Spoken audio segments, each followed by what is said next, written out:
Yes, why do you vex? Qu'est-ce qui vous énerve? What happening? Don't be afraid. Don't be afraid.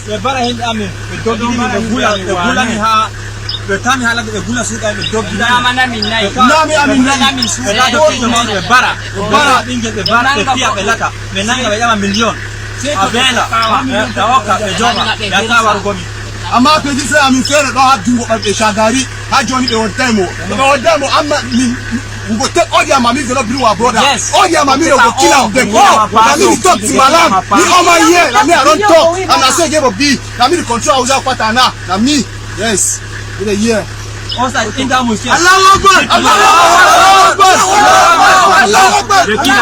c'est le courrier de la communauté Bororo qui ont décidé en découdre avec les Zamba Boys.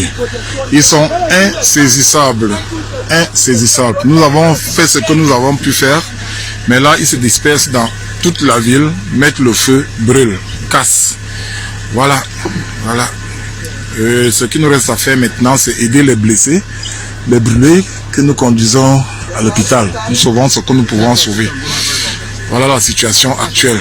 On essaye vraiment de faire ce que nous pouvons faire pour nous interposer à cette action-là. Vous avez, c'est pas évident, ils sont dans tous les états avec des machettes et des gourdins. Donc voilà, ils sont comme ça, c'est des dizaines de groupes dans toute la ville. Voilà. Mesdames, Messieurs, chers compatriotes et toutes celles de ceux qui me font l'honneur de suivre les actions de SOS Cameroun Solidarité par ma voix, je vous dirai jamais assez merci pour ce que vous nous apportez, car sans vous, nous ne sommes rien, nous ne ferons jamais rien. Merci à toutes celles de ceux qui soutiennent le Conseil camerounais de transition, le CCT. Mesdames, Messieurs, chers compatriotes, j'invite toutes celles de ceux qui ont eu la grâce de Dieu comme moi ce matin, de glorifier Dieu et de célébrer la vie. Appelez-le comme vous voulez, God, Allah, Zambe, Zama, Tata Baïsi, Loba, Job, donnez-lui le nom que vous voulez, mais glorifiez-le et célébrez la vie. Mes chers compatriotes, je voudrais très rapidement partager avec vous un communiqué qui a été écrit par le patron Eremia, de la 2e région militaire à Douala. Vous savez, il y a des choses qui se passent dans ce pays où nous nous rendons compte que le président Paul Biya est otage et un prisonnier des pouvoiristes, des affairistes, des businessmen, des gens au comportement à la basse semelle. Je vous le dis parce que ce n'est pas la première fois. Ce que je vais vous lire là, vous allez comprendre qu'il y a déjà eu un précédent et les conséquences ont été catastrophiques. À l'entrée de cette publication, vous avez suivi les jeunes gens avec des machettes, n'est-ce pas? Avec des machettes, les Borolo qui disent qu'ils vont finir avec les Zamba Boys.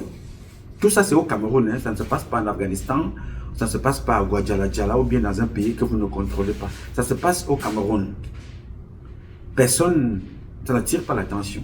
Vous vous posez la question, tous les militaires qu'on recrute tous les jours vont où? Vous avez constaté un comportement. Ces enfants-là avec des machettes, ils ont fini de parler.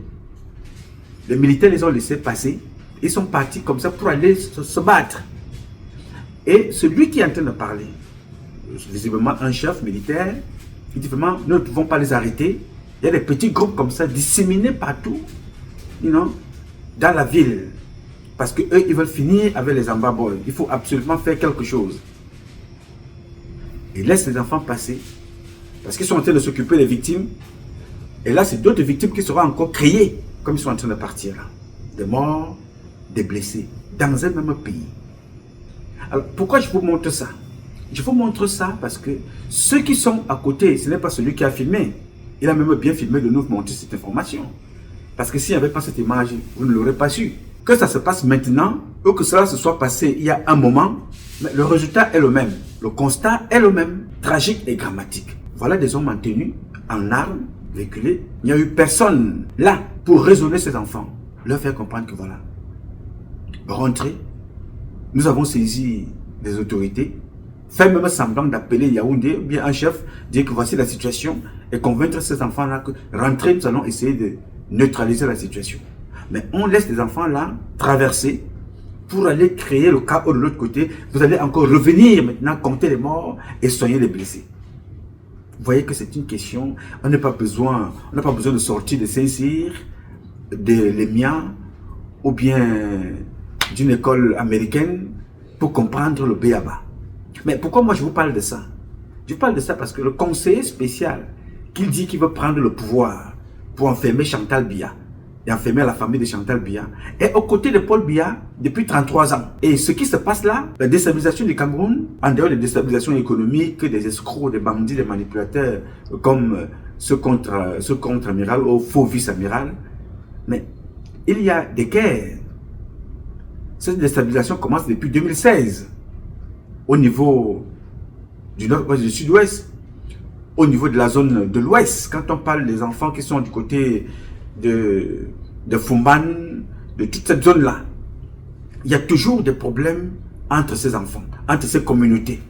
Mais le conseiller spécial, qui est à côté du président de la République, ce conseiller spécial dont ses investigations ne se résument qu'à cibler les opérateurs économiques qui ont l'argent. Dès qu'il se rend compte que tu as l'argent, il va te filer un motif tout de suite. Financement du terrorisme, déstabilisation de l'État, avec son acolyte, deux bandits nationaux aux conséquences internationales. Alors voilà deux bandits nationaux dont les actes ont des conséquences à l'échelle internationale. Les actes aux conséquences à l'échelle internationale. Mais ils sont à côté du président, Emmanuel Amugobote, et son acolyte, le vice-amiral de Pakoti. Donc, le seul travail est la médisance, la désinformation, la manipulation, le mensonge, le faux usage de faux, escroquerie aggravée aux côtés du président de la République. Vous voyez les dégâts?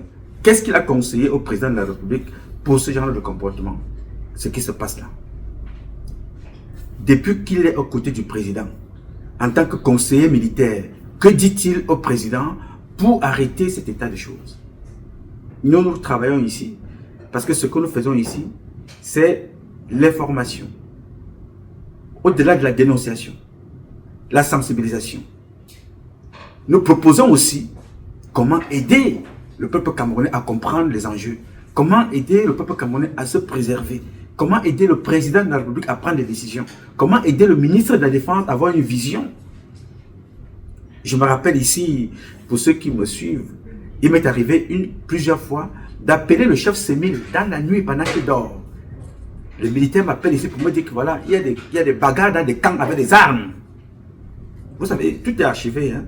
J'appelle le chef Semil, je lui dis que mais comme Semil, mais pendant que vous êtes là, appelez tel camp militaire, il y a quelque chose qui se passe là-bas. Et il se lève, parce que le chef ne peut pas tout savoir, il faut bien qu'il dorme aussi un peu, mais même comme un chef doit dormir avec un œil. Vous vous rappelez donc que quelque chose qui se passe au Cameroun, à des milliers de kilomètres des États-Unis. Moi, je suis informé avant le chef Semil. Ça veut dire qu'il y a un problème de nœuds au niveau de la chaîne des informations. Il y a des nœuds. Il y a la dispersion. Il y a le manque de confiance. Ce manque de comportement est dû à des comportements comme le conseiller spécial qui est à côté du président qui ne servent à rien. Et regardez le chef d'état-major particulier. Dites-moi à quoi sert ce monsieur-là. Dites-moi, vous, de vous à moi, à quoi sert Amugobote? À persécuter les gens au quartier, à faire donner des faux comptes rendus au président de la République. Voilà les conséquences quand on a confié, on a donné une confiance vraiment absolue à un individu qui n'a aucun diplôme militaire, qui n'a aucun parcours militaire et qui obtient des diplômes en se masturbant dans son bureau. Comment est-ce qu'on peut fonctionner comme ça? Je vous le dis étant aux États-Unis, mais vous êtes au Cameroun. Dites-moi quels sont les stages que ce vice-amiral-là a fait pour s'asseoir aux côtés du président et mentir. Alors qu'il y a des enfants qui sortent des écoles de guerre, qui sortent des grandes écoles, mais qui sont au quartier, d'autres qui prennent même les retraites. Il y a des colonels au Cameroun qui ont pris des retraites alors qu'ils ont beaucoup apporté à la nation. Voilà un individu qui s'assoit à côté du président de la République, porte des galons sans faire aucun effort. Mais c'est ceux qui portent des galons sans faire des efforts comme ça, qui vont s'asseoir pour empêcher les enfants qui ont évolué, qui ont un parcours remarquable, qui ont un processus d'évolution vérifiable, identifiable, Ils vont empêcher ces enfants-là d'évoluer par méchanceté, parce qu'ils savent qu'au fur et à mesure que ces enfants évoluent, ils vont déceler un certain nombre de choses qui ne vont pas. Et ils vont informer le président. Alors pour maintenir le président dans l'ignorance de ce qui se passe, il faut mentir constamment sur ceux qui sont en bas. Et les conséquences, vous les voyez. Les militaires sont impliqués dans tout et n'importe quoi dans la République. Il n'y a plus aucun braquage qui se passe au Cameroun sans qu'on ne voit les militaires. Il n'y a rien. Ça n'a pas commencé aujourd'hui. Vous avez vu les militaires manifester à Yaoundé pour revendiquer leur salaire. Et j'ai le dossier de revendication de ces salaires-là et de combien sont payés les autres communautés et pourquoi nos éléments ne sont pas payés normalement. Je l'ai aussi. Est-ce que le président est informé? Que dit le conseiller militaire, le conseiller spécial? Que dit le chef d'état-major au président de la République face au comportement, à la pression psychologique que vivent les militaires dans ce pays? Je ne sais pas à quoi ça sert. Moi, on me posera la question ici. Bon, Noma, tu as travaillé avec ces gens-là. Toi, tu ne peux pas passer le message. Je ne peux pas rester bras croisés. Je recoupe l'information. Je la tamise. Je regarde. J'observe. Je vous publie ça ici. En dehors de parler ici, j'écris aussi, j'envoie. Je ne sais pas les ministres qui n'ont jamais eu mes courriers, dépendamment de leur responsabilité, du ministère qu'ils occupent. J'envoie toujours une correspondance pour dire vraiment, vous ne pouvez pas être partout. Ça, c'est sûr. Mais quand vous ne connaissez pas, on vous donne. Mais qu'est-ce que vous en faites? C'est aussi ça notre mission. Alors, je voudrais ici vous lire un communiqué que vous voyez là. Ce communiqué est écrit par le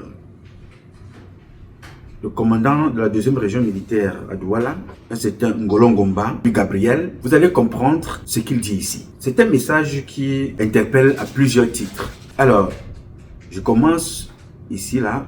Le général de brigade, commandant la région militaire interarmée numéro 2. Objet. Demande d'un don de moyens roulants au profit de la région militaire interarmée numéro 2, entre parenthèses, Eremia numéro 2. Monsieur le directeur général,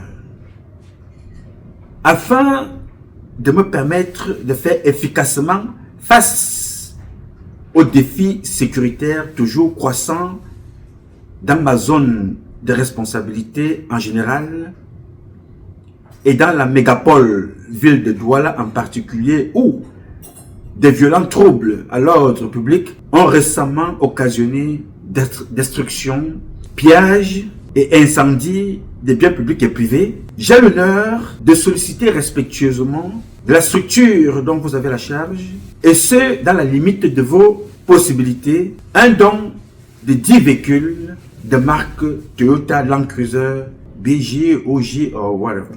Au cas où ma présente demande était agréée, les 10 véhicules destinés, certes, à servir au sein de la RMIA, seront préalablement enregistrés en toute légalité comme patrimoine des forces de défense par les services compétents et relatifs au ministère de la Défense. Veuillez agréer, monsieur le directeur général, l'expression de ma considération distinguée. Il y a donc copie, comme vous voyez là, MINDEF ATCR, qui veut dire à titre de compte rendu.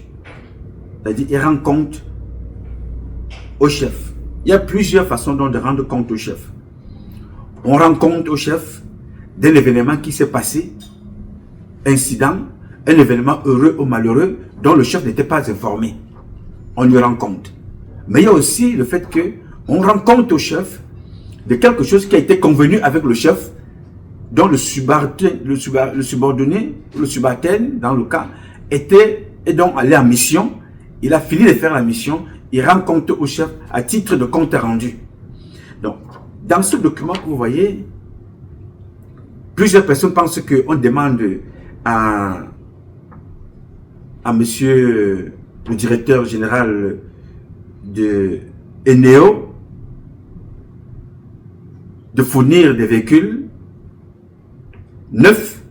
Mais non, ce n'est pas le cas. Même si ça peut être aussi une autre formule, ils peuvent décider aussi comme ça un jour, décider, voilà, nous avons reçu une demande officielle, ça va permettre au directeur général de Néo de voler, il va dans ses fiches et c'est une sortie de l'argent là-bas, dit voilà, j'ai offert 10 véhicules aux forces armées de défense. Je vous dis ça parce que j'ai un précédent. Vous savez que Alain Mebengoro en prison avait pris le matériel militaire ancien de plusieurs mains, donné aux États-Unis ici, au Cameroun. Ils ont repeint ces voitures-là. Ils ont revendu ces voitures-là à l'armée camerounaise. Les chiffres sont là, les dossiers sont là. C'est un dossier que je connais. Avec Exim Bank, ça s'était passé avec les mêmes personnes à la période de... vous vous souvenez des problèmes des ponts métalliques avec les acteurs comme Patrice Ambassala, Nganou Djoumessi, Léopold Motazé, Patrick Ndongosé. J'ai les noms de tous ces gens-là, cette organisation criminelle, comme si je dormais avec eux dans la même maison.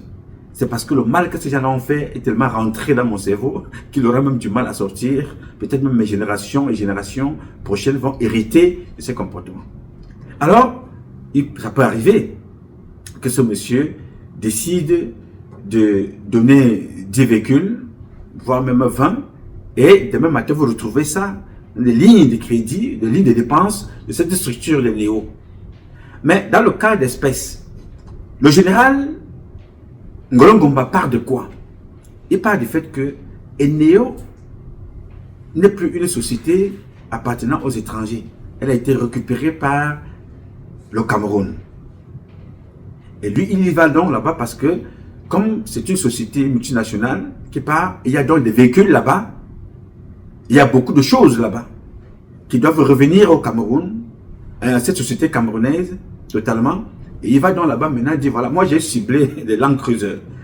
Les Land Cruiser que j'ai ciblé là, je n'ai pas ciblé les pick-up qui peuvent permettre, j'ai ciblé les Land Cruiser. Ces Land Cruiser là vont nous aider à aller à travailler contre la délinquance, comme il dit lui-même ici, afin de me permettre de faire efficacement face aux défis sécuritaires toujours croissants dans ma zone de responsabilité en général et dans la mégapole ville de Douala en particulier. À mon avis, ce ne sont pas les voitures qui font la sécurité.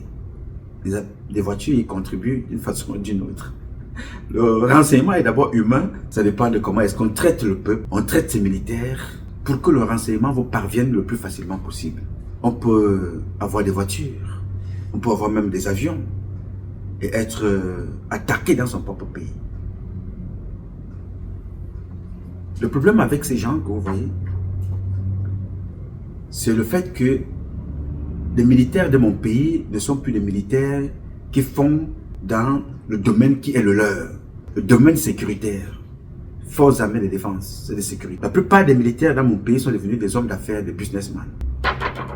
Alors, vous allez comprendre que quand ce monsieur était au secrétariat, il y est toujours puisqu'il a eu une influence importante, quand ce monsieur était au secrétariat, si celui qui était là avant avait fait une telle demande, il n'allait pas prendre ça en compte pour dire que voilà, mais comment vous écrivez à un civil pour demander les militaires, il n'y a pas de budget dans l'armée, les voitures que vous avez là-bas ne sont pas suffisamment en nombre pour vous permettre de travailler. Il allait trouver tout pour empêcher que cette demande ne fonctionne pas. Mais lui, pour lui, c'est légitime. Parce que quand vous avez une proximité quelconque avec certaines hiérarchies et qui fonctionne dans la mafia à la présidence, vous pouvez vous permettre tout et n'importe quoi. Mais si celui qui était là avant avait fait une demande pareille, elle ne passera jamais. Pourquoi avoir attendu aujourd'hui que la société Néo soit, en train d'être retrocédée au Cameroun pour se rendre compte qu'il faut des voitures pour combattre le terrorisme au Cameroun, pour combattre la délinquance, pour combattre l'insécurité. Dans cette insécurité, vous vous rappelez très bien qu'il n'y a pas très longtemps, il y a un autre petit zozo à Yaoundé qu'on appelle Ferdinand Gongo qui était venu installer des caméras.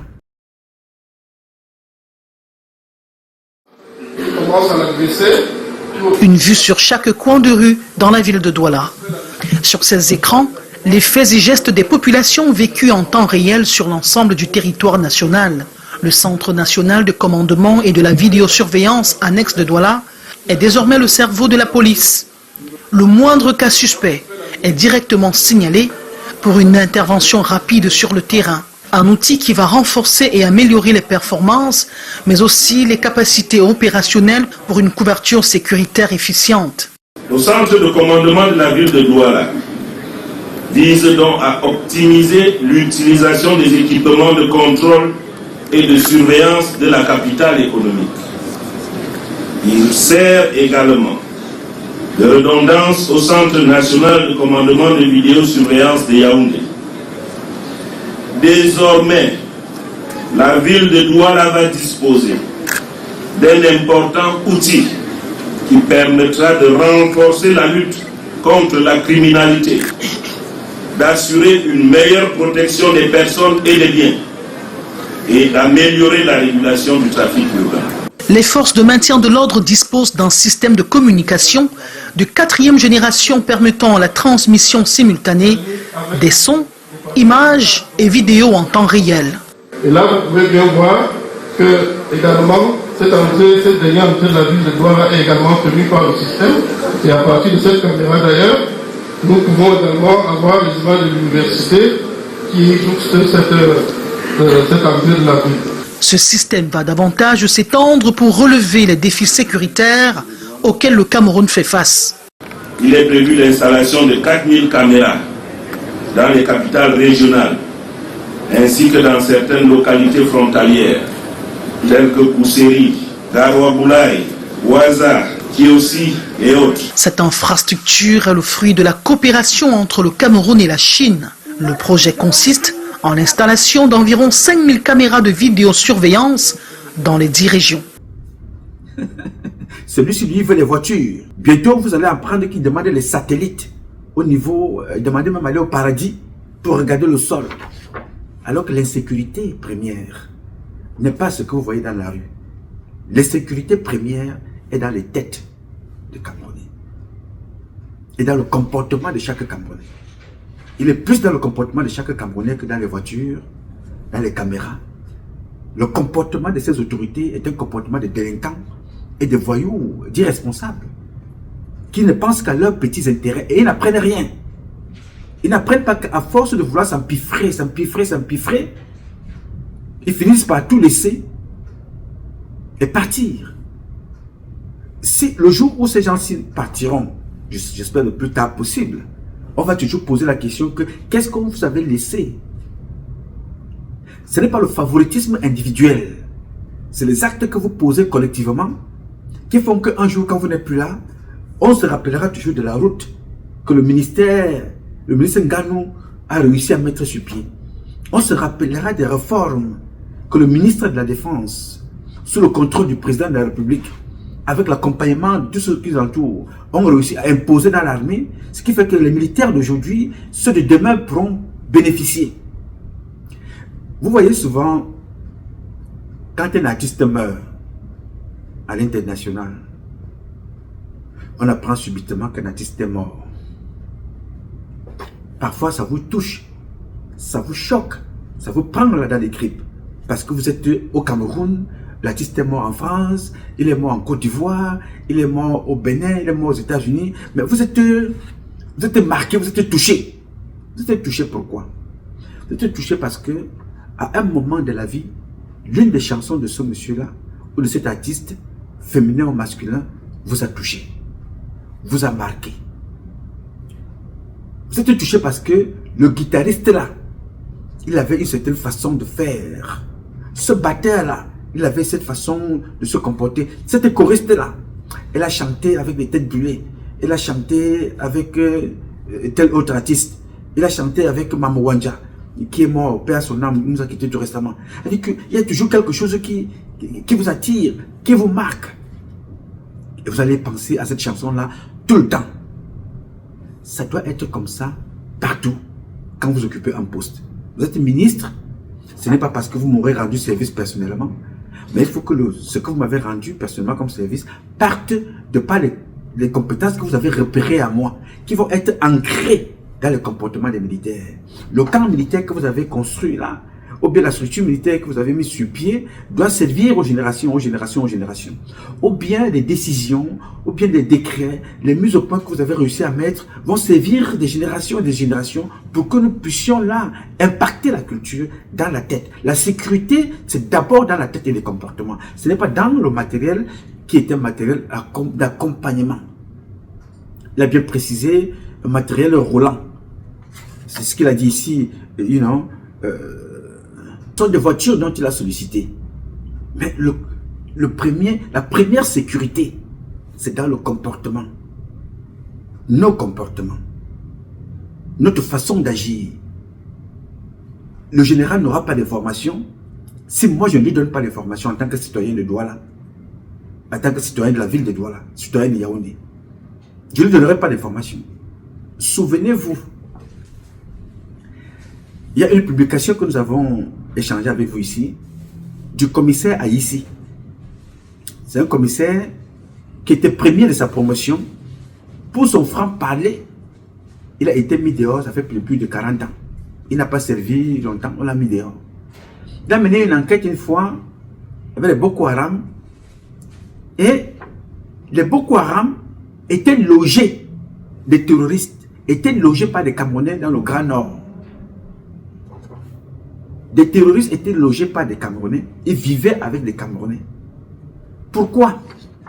Parce que ces terroristes-là payaient très bien leur loyer, mettaient les citoyens camerounais à l'aise. Donc les Camerounais s'en foutaient de ce que ces gens-là faisaient. Vous voyez un peu? C'est-à-dire les terroristes ont réussi à soudoyer parce qu'ils se sont rendus compte qu'il y a un pan de la société qui est délaissé par l'État. Les peuples sont maltraités. Donc, comme la nature a horreur du vide, ces gens-là sont venus et se sont donc installés. Ils ont commencé à traiter les Camerounais, ceux qui sont là autour et qui tendent là pour aller faire des attentats, créer le chaos. C'est d'abord le comportement. Les Camerounais sont frustrés, les Camerounais sont lésés, les Camerounais sont maltraités, les Camerounais sont abusés. Et ce que je vous dis, c'est dans tous les domaines, commençant dans l'armée camerounaise. Allez demander le salaire d'un Camerounais. Est-ce que ça a été réformé? Le salaire du Camerounais. Allez regarder comment on prend les galons dans l'armée. Allez regarder le traitement qui est réservé aux handicapés dans l'armée. Là où mon jeune compatriote a été retenu Mbapou par faire en ce moment. Allez regarder comment ceux qui sont des blessés de guerre, ils n'ont plus les yeux, ils n'ont plus les bras, d'autres ont les pieds cassés, d'autres ont les pieds coupés, d'autres sont complètement déformés. Allez regarder le traitement qui leur est réservé. Comment est-ce que vous voulez que ces enfants qui sont blessés et qui ne reçoivent même pas leur pension comme il faut, je ne vous parle même pas de ceux qui sont morts. Comment voulez-vous avoir l'information qui puisse vous permettre de faire normalement votre travail? Ce n'est pas les voitures, ce n'est pas des avions, ce n'est pas des loupes, ce n'est pas des armes. C'est d'abord le renseignement est d'abord humain. Et pour avoir un renseignement humain, il faut avoir le comportement, le moral. Quel est le moral des Camerounais? Pourquoi les Camerounais ne font plus confiance à leurs gouvernants? Pourquoi les Camerounais ne font plus confiance à ceux qui dirigent l'administration? Pourquoi les Camerounais se détestent-ils? Parce qu'on a divisé les Camerounais en plusieurs clans. Il y a le clan qui parle dans les réseaux sociaux, à qui on peut acheter des voitures, pour donner de l'argent. Il y a d'autres qui sont là, en train de courir. Pour survivre, il faut mentir sur ton frère, il faut médire sur ton camarade militaire, policier ou gendarme, pour avoir l'attention du chef. Il faut toujours le Congo ça à tous les niveaux. On a perdu la notion de patriotisme, de la mission qui vous est assignée, du rôle que vous avez à servir, le poste qui vous a été donné. Alors on quitte ici, on va demander des voitures. On va donner ces voitures-là. Comme vous avez reçu des caméras. Mais cela n'empêchera pas qu'il y ait le terrorisme. Cela n'empêchera pas qu'il y ait l'insécurité. L'insécurité, c'est même dans ce que nous mangeons. Lui, il a vécu à Yaoundé, le général Ngomba. Il a été à Yaoundé. Il a vu des enfants sortir avec des machettes. Quelle a été sa réaction en plein Yaoundé?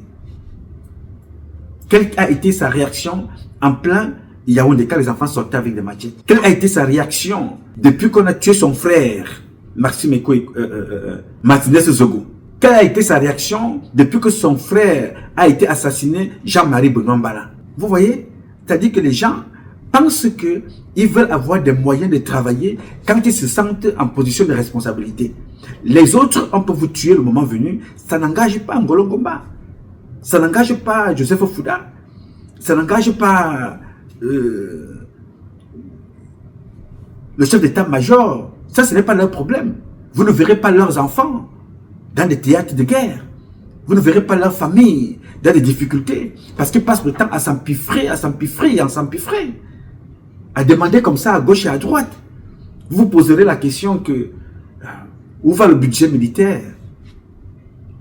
Pour ne pas aujourd'hui avoir des possibilités de répondre, avoir des voitures banalisées qui ne sont pas forcément des Land Cruiser, avoir même des taxis dans les rues pour la recherche de l'information.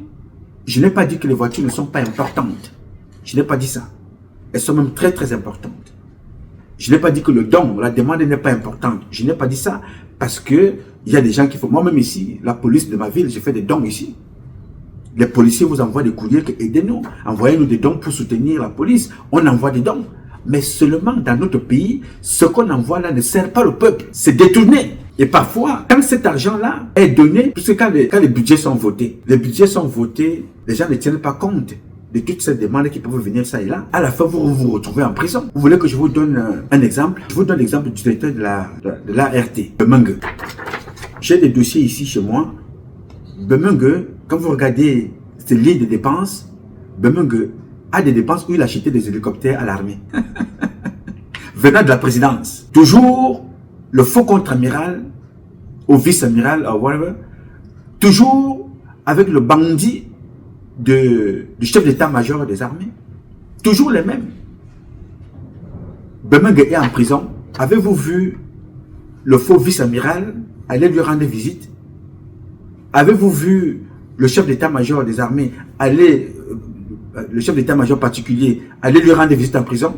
Alors que ce monsieur-là a recruté les femmes des membres du gouvernement. Les femmes des membres du gouvernement ont été recrutées par ce monsieur-là à l'ART. Certains avec des faux diplômes, certains sans compétences requises, mais ils ont été recrutés là-bas. J'ai leur nom, je vous l'ai déjà donné ici plusieurs fois. Mais si vous regardez les lignes de dépenses de Bemengue, à l'époque où il officiait l'arrêté, vous allez voir qu'il y a des dépenses, de l'argent qui allait à l'équipe nationale du Cameroun. Oui, monsieur. Il y a des dépenses qui allaient pour accompagner le président de la République dans ses missions. Le directeur de cabinet civil, ils ont des budgets pour le déplacement du président. Mais on va rançonner les directeurs généraux au quartier. On leur demande de l'argent.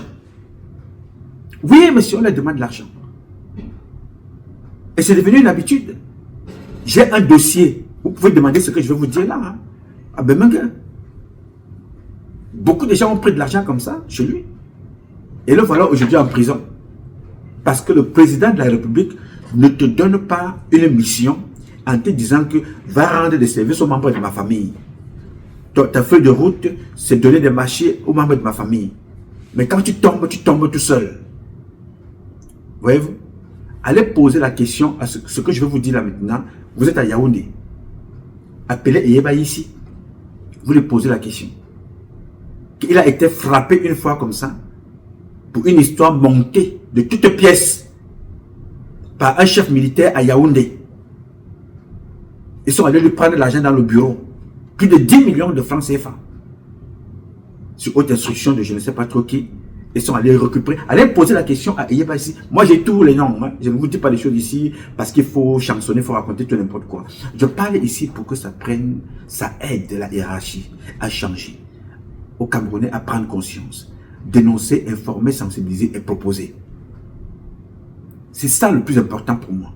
Dénoncer, informer, sensibiliser, proposer. Si vous croisez Eyeba ici, s'il ne se rappelle pas de la date du jour, je peux lui donner. C'était la nuit. Et la personne n'était pas seule. C'était un chef militaire. Ils sont allés braquer Eyeba ici dans son bureau avec une histoire à tomber par terre. Est-ce que cet argent-là sert le peuple camerounais? Est-ce que cet argent-là sert les Camerounais? Et l'argent qu'ils prennent à gauche et à droite, est-ce que ça sert le peuple camerounais? Ça sert-il la sécurité des Camerounais? Parce que c'était aussi toujours pour un problème de sécurité. Quand ils ont fait ça, cela a empêché qu'il y ait des attentats à Yaoundé. Cela a empêché qu'il y ait des kidnappings dans les taxis. Cela a empêché qu'il y ait des désordres dans l'armée. Non, n'est-ce pas? Donc la première insécurité est dans la tête de ceux qui dirigent ce Cameroun. La première insécurité est dans le comportement de nos dirigeants. La première insécurité est dans le choix des gens choisis ou proposés au président pour servir la nation. Il y a la compétence, il y a la moralité de certains qui ne cadrent plus avec les postes de responsabilité. trop de faux. Si on met tous les bêtises partout, faites de bon travail. Si on prend tous les bêtises de mon village, on prend les boules, les ewondo, les nanga, les ntumu, de l'Est et tout ça, là, on les prend, on les met aux affaires. Moi, ça ne me dérange pas. À partir du moment où vous donnez un rendement conséquent à tout le peuple camerounais, et que les Camerounais se disent un jour que si les bêtises ne sont plus là, ils vont pleurer. Non, mais quand les bêtises étaient là, c'était grave, nous étions en sécurité. Chaque Camerounais était en sécurité. Mais si on nous donne le pouvoir, le chef d'état-major est bêtis comme moi, le conseiller spécial, vice-amiral de merde, est bêtis comme moi, le directeur de cabinet adjoint est bêtis comme moi, le directeur de cabinet principal est bêtis comme moi, le secrétaire général à la présidence est un gars bêtis comme moi, le patron de la police est un bêtis comme moi, le patron de la gendarmerie, il est bêtis comme moi, le patron de la CIMIL, il est bêtis comme moi, le patron de l'armée, il est bêtis comme moi. Nous avons donc tous ces postes-là, de vous à moi, sans polémique aucune. Sommes-nous en sécurité au Cameroun? Nous ne sommes pas, n'est-ce pas? Mais quand tu vas dénoncer ça, quel est le nom qu'on te donnera? Tu es haineux, tu as faim, tu es jaloux. Donc, tous ces gens que le président a choisis ou qui ont été proposés au président, comment veulent-ils qu'on regarde le président de la République? Alors, pour que les informations ne montent pas, il faut mal parler, il faut détruire ma personne. Il faut détourner l'attention en allant voir des enfants comme Mbapou parfait. On va aller chercher on va trouver des responsables hors du cadre exécutif. Nous sommes à l'extérieur. Nous observons, nous regardons, nous dénonçons, nous informons, nous sensibilisons, nous proposons. Mais ceux qui sont là, ça ne va jamais arriver. Toute proposition que tu feras, parce qu'ils aiment le maintien de la bêtise. Parce qu'il y a un poisson dans mon village qu'on appelle Ngwalekwas. Ngwalekwas est un poisson qui vit dans l'eau sale. Si tu le sors de l'eau sale, il meurt. Lui, sa vie, c'est dans l'eau sale. 99% des membres du gouvernement sont dans les Ngwalekwas. C'est-à-dire, ils vivent dans l'eau sale et ils aiment se maintenir dans cette eau sale-là. Si tu tentes un peu de sortir, on te met la tête dans l'eau. Tu dois vivre dans la saleté. Même si tu es bon, même si tu essaies de faire ton travail, même si tu essaies d'être différent, ils te ramènent là-bas. Et si tu insistes, on te tue parce que sortir, c'est dénoncer ce qui ne va pas. Ou permettre au président d'ouvrir les yeux sur ceux qui ne font pas leur travail. C'est pour ça que vous voyez donc que nous sommes régulièrement blacklistés dans certains journaux au Cameroun. On va écrire le nom de Patrice Noma en gros caractères. Je suis parmi les gens qui déstabilisent le Cameroun. Ils disent même parfois, s'ils ne disent pas qu'il est terroriste, vous verrez le nom de J.P. Rémy Ngono. Pourquoi? Parce que quand ils ont dit ça, ils savent très bien que je n'ai pas une arme ici qui tue au Cameroun. Quand ils ont dit ça, ils détournent l'attention. Ça ne va pas empêcher que dans leur propre pays, Martinez Sissoko soit égorgé, tué, découpé par des autorités de la DGRE, avec le concours des autorités de la DGRE, avec le concours des militaires, des gendarmes, avec le concours des magistrats, avec le concours des ministres. Je ne sais pas si vous comprenez la gravité de la situation. C'est-à-dire, un citoyen camerounais est tué chez lui, dans son pays. Il n'a pas été tué par un cultivateur qui passe. Il n'a pas été tué par un accident de circulation, ce qui peut arriver. Il a été tué avec la complicité des gens qui sont appelés à dire la vérité au président de la République. Vous comprenez? C'est l'affaire Mbapou.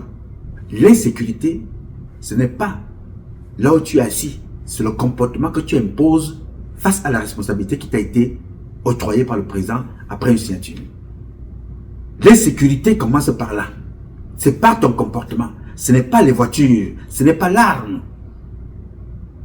Oui, monsieur. L'insécurité, ce n'est pas l'arme. Ce n'est pas l'avion. Ce n'est pas la voiture.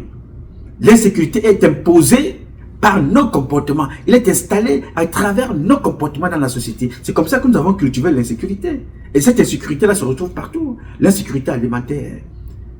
L'insécurité dans nos comportements. Quand vous apprenez que les gens vont se déshabiller dans la maison, dans le bureau de Nganou Djimisi en train de se masturber, qu'est-ce que la voiture a à voir avec ça? Qu'est-ce que la route a à voir avec ça? C'est une question de moralité, c'est une question de comportement. Là, il y a un problème d'insécurité de comportement, de l'insécurité de comportement dans la tête de Nganou Djimisi. Vous trouverez donc ça partout, où les enfants ne réfléchissent plus en termes d'évolution, en termes d'expertise, de capacité d'apprendre pour retransmettre. On cherche le porte-monnaie magique.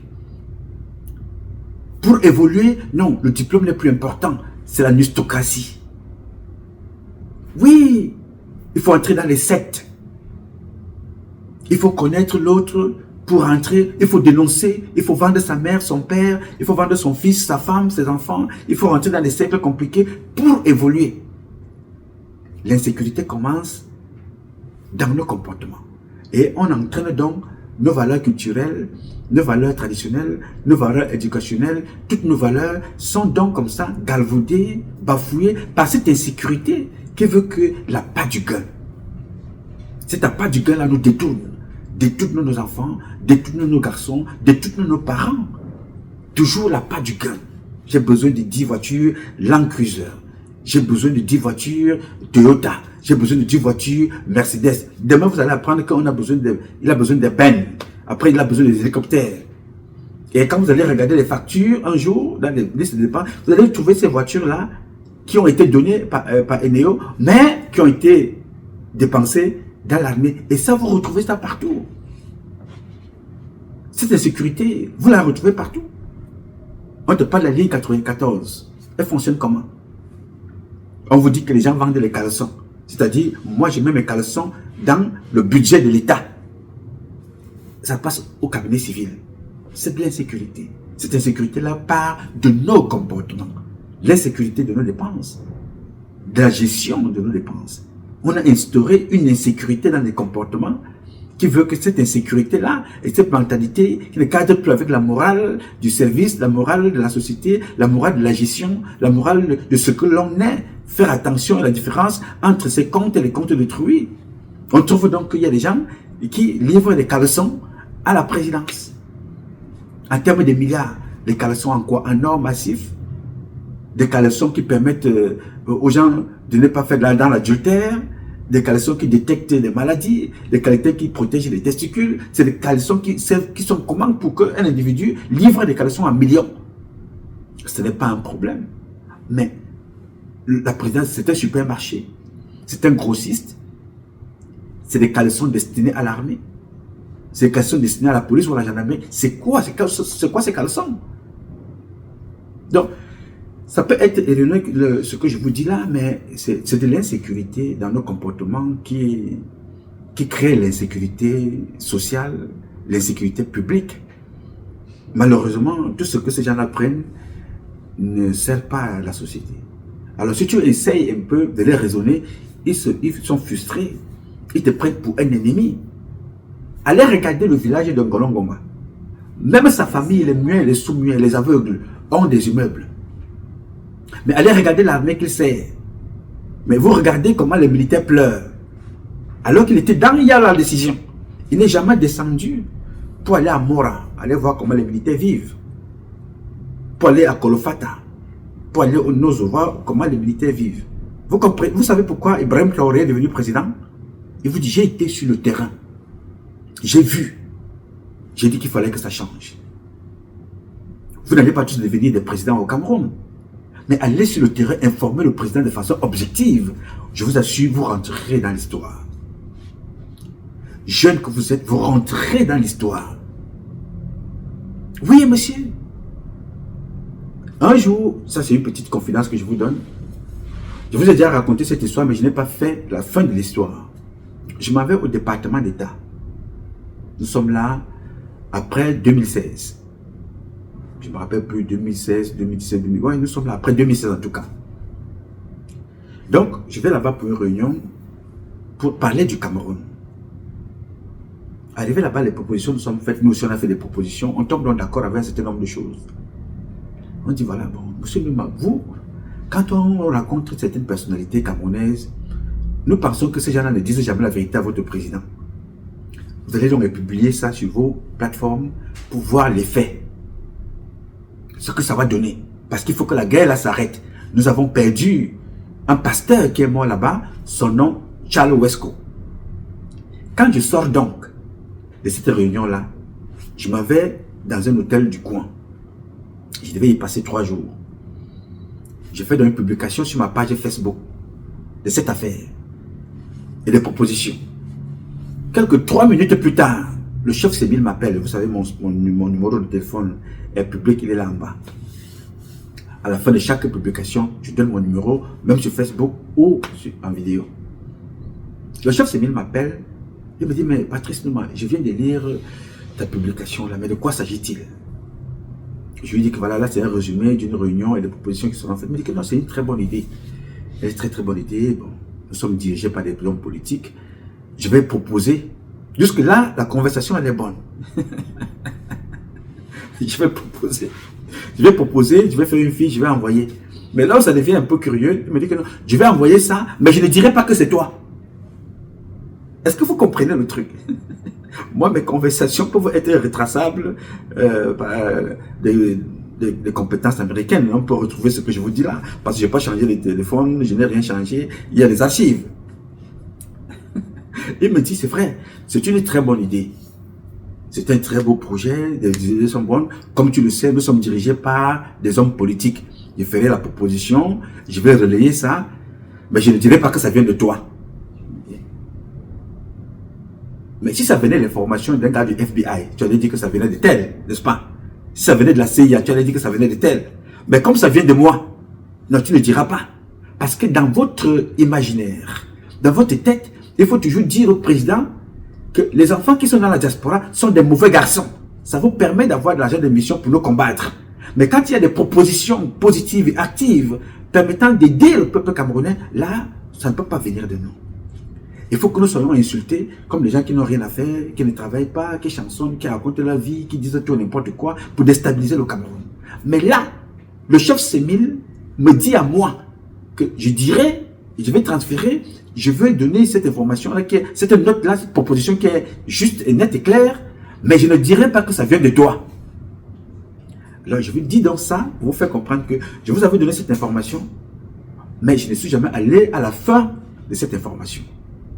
Je peux la prouver à n'importe quel moment. Vous comprenez? Donc c'est pour vous faire comprendre que notre insécurité, ce n'est pas le poste que tu occupes. Ce n'est pas le moyen, c'est d'abord le comportement. L'insécurité vient de ton comportement. Avant de combattre l'insécurité dans la rue, combat d'abord ton comportement. L'insécurité vient de là. Comment tu traites tes employés, comment tu traites tes collaborateurs, comment tu gères les budgets, comment tu parles aux gens, comment tu agis sur le terrain, qu'est-ce que tu dis au président? Parce que, mon cher ami, Issa Chiroma vous a dit tout récemment, le ministre n'a pas de compte à rendre à un citoyen. Non, le ministre se fout du citoyen. Le ministre a à rendre des comptes au président de la République. C'est le président de la République qui doit nous rendre des comptes, parce que c'est le président de la République qui nomme ces gens-là. Donc ces gens-là sont appelés à nous combattre. Pourquoi? Parce qu'ils ne veulent pas qu'on dénonce des choses qui vont attirer l'attention du président de la République. Ils vont donc aller au milieu de vous, ils vont prendre 3 ou 4 tam-tampions, on va leur donner un peu d'argent, ils vont noyer les réseaux sociaux avec des SBI pour vous tirer dessus. Et maintenant, comme les services de renseignement sont inféodés, ils vont prendre ce que disent les services sociaux là, faire des synthèses, c'est ça qu'on va proposer au président. Jepo Remi Ngono est mauvais, Patrice Nouma est mauvais, et tel autre est mauvais. Ils ne servent à rien, voilà à quoi ils servent. Mais entre-temps, eux qui servent à quelque chose, le pays ne fait que sombrer. Ils sont en train de couvrir tout ce qui va mal. Parce que eux, ils sont les Ngwal, ils vivent dans l'eau sale, et ils préfèrent rester là-bas. Les conséquences sont donc ce que vous venez de voir là. Il va demander des véhicules aujourd'hui. Ne soyez pas surpris que demain matin qu'il appelle congé camp, il dit je veux du poisson. Parce que pour me permettre de combattre le terrorisme, j'ai besoin de poisson pour nourrir mes éléments. Ils ont déjà fait ça une fois. Vous avez la mémoire courte, je vous rappelle. Je vais réveiller votre mémoire. Souvenez-vous que le président de la République s'était levé un jour, il dit je vais reconstruire le Nozo. je demande la contribution de tous les citoyens camerounais et des donateurs. Les Camerounais ont donné, même les Bayams, c'est l'amour donné. Il y a des sacs de riz, des poissons, l'argent, comme Gel Kaman avait donné, les Camerounais, de l'argent est passé de partout. Est-ce que vous savez qu'on a retrouvé des sacs de riz dans les parkings des voitures et des caisses de poissons dans les parkings d'un colonel, de certains officiers? L'argent a été volé. À quoi est-ce que ça aurait servi aux Camerounais? Ça a été détourné. Vous vous souvenez du riz Olka? Vous vous souvenez de cette affaire? On accuse Manoda Malachi d'avoir vendu tout le riz. Manoda Malachi accuse celui qu'on appelle Paul Atanganji.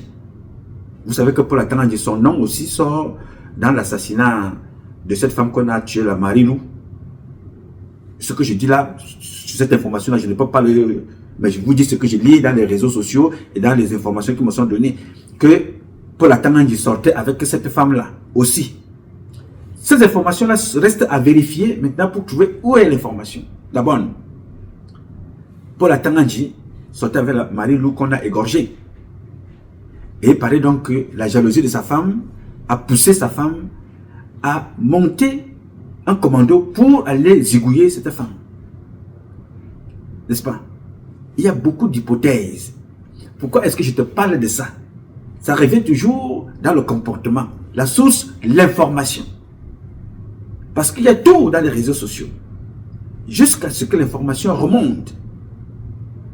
Le comportement. L'insécurité. On a tué cette femme. L'insécurité, les comportements. En tuant cette femme, on n'aura pas le résultat. On n'aura pas l'information à la fin. Pourquoi? Parce que les comportements sont corrompus depuis très longtemps, au point où le gendarme n'est plus à la recherche de l'information. Au point où le gendarme est à la recherche de la part du gars. Ceux qui ont tué peuvent vous monter, vous vous rapprochez d'eux, on casse l'information, on te donne l'argent, tu n'en parles plus. Tu deviens comme le colonel qui s'est rédit, qui s'est réuni après avoir écrit la plainte pour le faux contre-amiral. Il dit non, vraiment, il nie ce qu'il a fait, alors que les écrits sont là. Le comportement, l'insécurité dans nos comportements, la sécurité dans notre comportement. Donc, il faut savoir faire la différence. Où est la part de sécurité dans mon comportement? Où est la part de l'insécurité dans mon comportement? L'insécurité du comportement commence à partir du moment où tu ne fais pas ce qui cadre avec ton réel comportement. Et ça crée alors l'insécurité sur le terrain. On n'aura jamais l'enquête classée sans suite Marie-Lou, classée sans suite Martinez Zogo, classée sans suite Jean-Marie Bounambala. Le comportement. Et c'est connu comme ça au Cameroun. Tous les gros assassinats classés sans suite, on n'en parlera plus. Et vous voulez que ça marche? Et cette insécurité-là, on trouve ça partout. Dans nos caisses, dans nos finances, dans ce que nous mangeons, à la douane, au port, à la maison, en classe, à l'université, à la police, à la gendarmerie, à l'armée. Et on a installé ce virus-là de l'insécurité, même dans ce que le président signe, dans ce que le président entend, dans ce que le président voit, on lui fait voir le contraire. Et tout ça, ce sont des gens qui sont autour de lui. Mais pour eux, il est important, quand ils sortent comme ça, ils parlent, là ça les engage, ils sont contents, là, les voitures vont arriver. N'est-ce pas? Mais est-ce que c'est ça qui empêchera l'insécurité? Non, monsieur. Ils vont prendre les leurs, ils vont mettre à des postes. Est-ce que c'est ça qui empêchera l'insécurité? Non, monsieur. Parce que vous mettez des gens qui ne sont pas compétents à des postes, parce que vous avez un intérêt, vous avez des relations quelconques, vous avez une proximité quelconque, vous mettez des gens à des postes parce que vous êtes dans des réseaux, mais vous n'avez pas un intérêt patriotique, vous n'avez pas l'amour de la patrie. Vous laisserez quoi? Si vous posez la question à quelqu'un, ceux qui sont morts, les généraux qui sont morts, ils ont laissé quoi? Quelle est la référence des généraux qui est mort? Vous aurez du mal, n'est-ce pas? Donc, mes chers amis, j'ai voulu partager avec vous, pour vous faire comprendre que nous avons donc été divisés dans notre pays. Ça fait partie de l'insécurité. La division que nous vivons aujourd'hui, le tribalisme qui est devenu un tribalisme rampant, grégaire, nourrissant, entretenu, c'est toujours de l'insécurité. Qu'est-ce que vous voulez que un compatriote d'une certaine tribu, d'une certaine région vient me donner une information qui puisse me servir, parce qu'il va me considérer comme étant du parti au pouvoir, des parents qui sont au pouvoir, alors que l'insécurité, alors que l'information qu'il vient me donner là, c'est pour sa sécurité, mais parce que nous devons tous perdre. Il ne me dira rien, et il a raison, parce que même s'il vient me dire, quand je vais l'informer ici, ça apportera quoi? Ça changera quoi? Ça ne changera rien. Si vous répertoriez les enfants de tout ce monde-là, vous regardez ce que ces enfants-là ont dans leur compte bancaire. Vous voyez les maisons dans lesquelles ces enfants-là vivent. Vous allez mettre la main sur la tête. Je dis tout simplement, il est encore temps d'arranger les choses pendant que vous y êtes encore. Quand vous n'y serez plus, ce sera très difficile, chers parents. Je parle ici, ce n'est pas parce que je vous déteste, c'est même parce que j'ai beaucoup d'amour pour vous. J'ai beaucoup d'amour pour nous-mêmes que je vous parle ici pour vous dire, nous avons poussé notre président à l'échec. Nous avons poussé notre président à échouer. Et comme le père n'échoue pas, c'est toute notre communauté qui a échoué. Nous avons tous échoué. On ne parle plus aujourd'hui en termes de valeurs.